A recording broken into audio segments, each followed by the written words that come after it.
Selfish. Them tell again. Yahweh. Bondoro eguru yeba mutintini. Kila sori minem.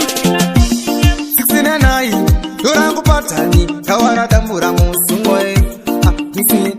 Dino nzigele mwenini. Dichiti. Daneta. Mama muzinganga.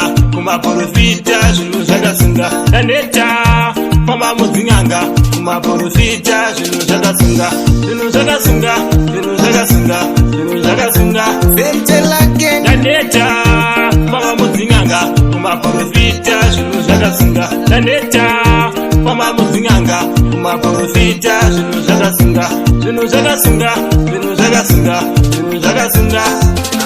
Ndiri kuchaya kuti zvichaita rini ngandinoposa mamushanda kainini wanongomvara ndichinonga mabhini ngesiva yaminemu pamachano kufara dzimwe ngova ndati ndichipema muvhunge ndichichema mwenzodzi pamatama ndamuinyika yandisengeza mutoro ini ndakushoya kuti ndiyaniwa ndichaturira Daneta mama muzinganga kumaprofita zvinhu zvakasunga Daneta mama muzinganga kumaprofita zvinhu zvakasunga zvinhu zvakasunga zvinhu zvakasunga zvinhu zvakasunga sentelake Daneta mama muzinganga kumaprofita zvinhu zvakasunga daimani batsira ndaenda kumberi kandiziendega ndichichema apa ndiri wani penyu vakatsainwa kumakuva uri kubata mushongo wechibhoyi ende ndabvumaka ava vanhu ndati varoi kwane zvikwambo muvhunge zvondisveta ropa handina rugare muvhunge pasi pezuva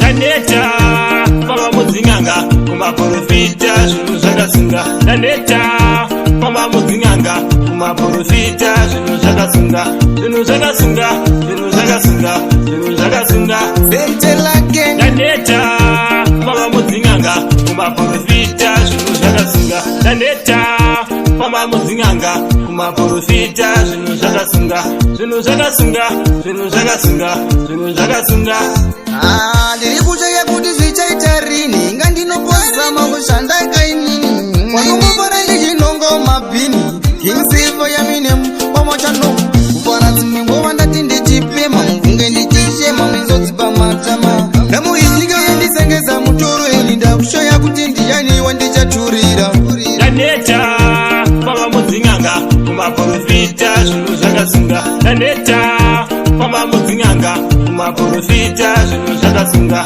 zvinhu zvakasunga zvinhu zvakasunga zvinhu zvakasunga sentelake Daneta mama muzinganga kumaprofita zvinhu zvakasunga daimani batsira ndaenda kumberi kandiziendega ndichichema apa ndiri wani penyu vakatsainwa kumakuva Production.